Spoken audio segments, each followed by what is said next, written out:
पढ़ाई लिखाई सबसे पहले होनी चाहिए, शिक्षा होनी चाहिए, आपको अपने पैर पे खड़ा होना चाहिए। ये उनका डायरेक्शन था। मैंने तो और मेरे परिवार ने तो मुखिया खोया ही है। तो आपसे सबसे पहला तो मेरा सवाल होगा कि आप ही हांगकांग में रहते हैं, क्योंकि छोटे बेटे हैं आप। जी, कोई ऐसी वाकया या कोई ऐसी मेमोरी जो पिता की याद आ रही हो? नहीं, ऐसा नहीं है, मतलब तो बहुत सारी चीज़ें हैं, उस पर अब कोई एक स्पेसिफिक बात नहीं बताई जा सकती, लेकिन बहुत सारी चीज़ें हैं।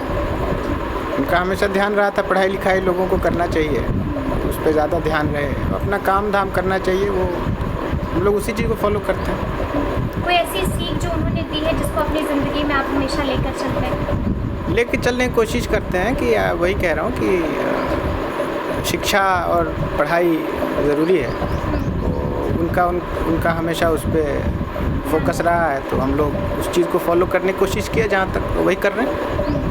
तो आप हांगकांग से कब आए? मैं आया 10 की रात में। 10 की रात में आए। अच्छा, तो मतलब कुछ आखिरी मोमेंट में उनसे कोई ऐसी बात हुई हो आपकी, या कुछ बताया हो? अब वो सब मेरा अपना है, वो मैं डिस्कस नहीं करूँगा, लेकिन मेरी डिस्कशन मतलब बात हुई थी मेरी, लेकिन वो ठीक है, वो अपना ही है। जी जी जी। मतलब रघुवंश बाबू काफ़ी बेबाक रहे हैं, अपनी बात को हमेशा बेबाकी के साथ कहते थे। तो आपको अपने फादर एज अ नेता, आप उनको कैसे देखते हैं? मैंने कभी देखा नहीं उस नज़र से।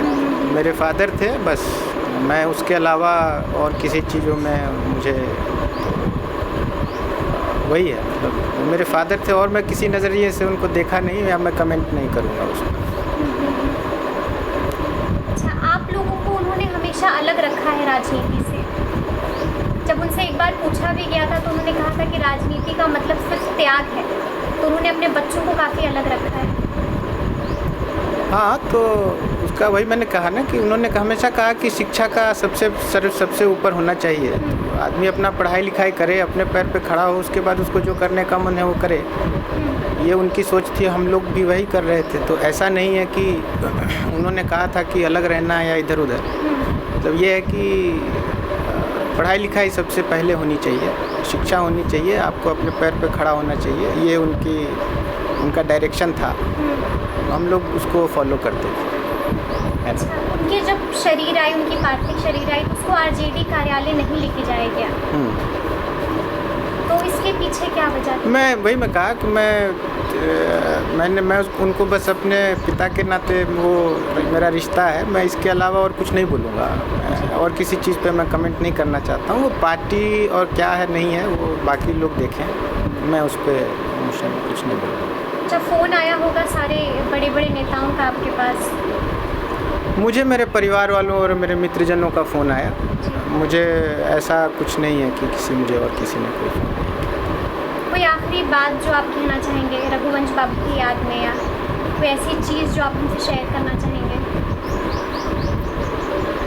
तो मुझे ऐसा लगता है कि मैं जितना अभी तक पिछले 3 दिनों में मैंने अनुभव किया है, मुझे ऐसा लगता है कि मैंने तो और मेरे परिवार ने तो मुखिया खोया ही है, लेकिन राज्य और देश ने भी एक ऐसा इंसान को खो दिया है जो कि राज्य और देश के लिए बहुत कुछ करता था। तो वो मैं अभी 3 दिनों में मुझे ऐसा अनुभव हुआ है, जैसा लोगों का रिएक्शन मैंने देखा है चारों तरफ, उससे मुझे ऐसा लगता है कि हम लोग का तो लॉस है ही, लेकिन पब्लिक और स्टेट और कंट्री का भी लॉस है, वो मुझे ऐसा लगता है।